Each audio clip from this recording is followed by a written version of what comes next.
Welcome to Making Sales Simple, podcast by Helen T-Bay, the sales lady. Thank you, Rick, for taking time to talk to me. We've got Rick here, half of A&D. So Alston Donelly Architecture. That's it. For the full title. That's it. A&D is fine. Yeah, so we've got Rick Alston here. So, Rick, we've been working together for about 6 months, looking at sales coaching as a mechanism for really propelling your growth forward. I just want to take you back to the beginning. What made you reach out when you did? That's a good question. I think we'd hit a bit of a plateau within the business, where we were doing really, really well, but we had a lot of different avenues that we could explore. So there was different things that we could go down, and it was finding a way to decide on which avenues to focus on. Yeah. So you're rather not doing the being a busy fool. Yeah, which we can all be, can't we? We've all done that before. Yeah. You're running around beavering away, and then you look at the profit and you're like, oh my God, it's just not reflective of what we've done. So yeah, absolutely. So what were the symptoms that were showing up in the business from that kind of plateauing and like lots of different avenues to choose from? How did it show up in the business? I think you start getting a little bit of disengagement, or you perhaps start feeling a bit disillusioned with, I'm going down this avenue, but I don't feel like, you either don't feel like you're getting anywhere, or you don't feel like you're going where you want to go fast enough, or you're maybe not maximising the return from the time you're putting in. Yeah.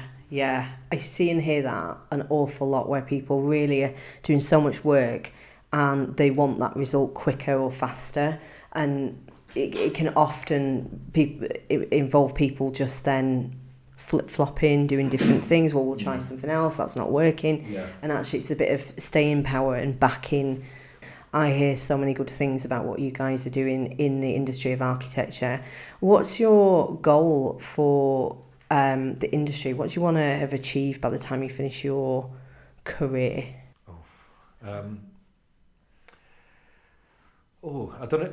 I don't really look forward that far. I tend to look forward kind of in 5-year increments. Give us 5 years then. I don't want to think about retirement. I like to think I've got a little bit left in me.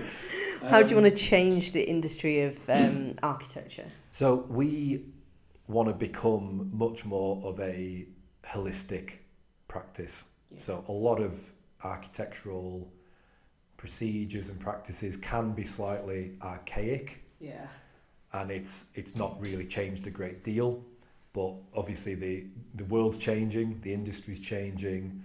There's a lot of focus now on sustainability and the environment, and I think to pull a lot of those things in, you have to integrate them early in the design stage. Influencing good design choices and different design choices, getting your clients excited about not just the design of a house, but how it's designed, what it's made of.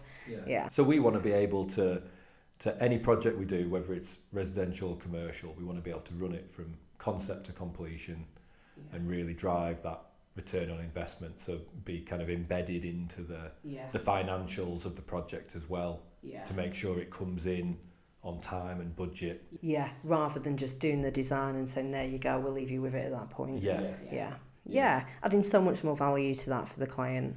And I think a lot of those, there's a lot of industries like some of the older professional industries, that you learn about at school, like architecture, accountants, people like financial advisors, people like that. I think a lot of people don't always see the benefit of sales because they don't really do it before, and they think, well, we're not salespeople like say manufacturers, but we actually all sell, don't we? Every day, all the time, to everyone. We're all selling all the time, and that's where I really think that everyone, regardless of experience, can benefit from, you know, what the methods and the tips, the tricks, the advice, the planning, everything that you've offered. It's been so useful. I really couldn't actually give a monetary number on the benefit that it's had. It's almost invaluable, which sounds like a strong message, but it's obviously, it's fundamentally changed how we operate the business. Yeah. Oh, I love that. And if we can make the world of sales or the act of selling easier, that's exactly what my mission is. I want to change the way that, just like you want to change the way that architects are viewed in architecture. That's the same for selling. I don't want it to be this like dirty word or like this, you know, like, oh, I'm going to have to apologise. I'm going to say my price now. And, you know, so yeah, really, really good. I've thoroughly enjoyed working with you and Steve and seeing the results that you've got. You have had a monetary shift. Revenue looks different, doesn't it? Absolutely, yeah. Yeah, and your goals as well have kind of, I don't know, doubled, tripled. Like, they don't look recognisable now. And I think what's important for us is, you know, we've not just got like a goal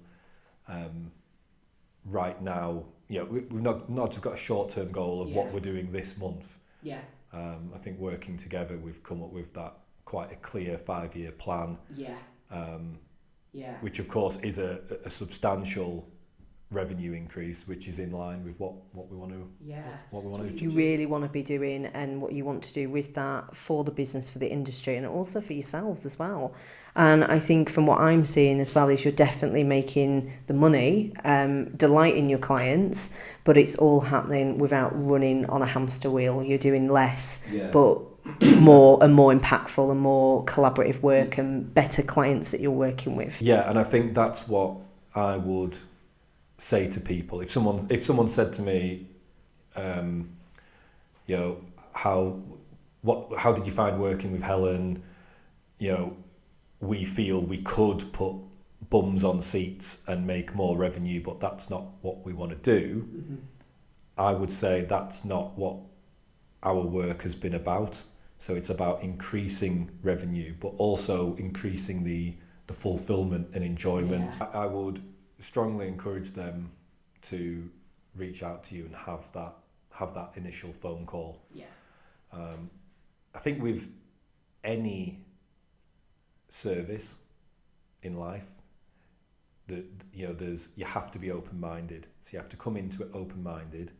You've got to want it, and you've got to be prepared to be challenged for the betterment of the business. Oh my God, I love that. They are my business standards as well, actually. Yeah. Like, you have got to be open, you've got to want it, and you've got to be open to being challenged a little bit and doing something different. Yes. Yeah, for sure. I would say absolutely that, you know, you're not just someone that turns up and says yes and agrees, because that wouldn't be giving you any value. You critically analyze every aspect of the process. Yeah. So I would say go into it with open eyes, and just be prepared to take your business to the next level. Yeah. Oh my God, I love it. Fantastic.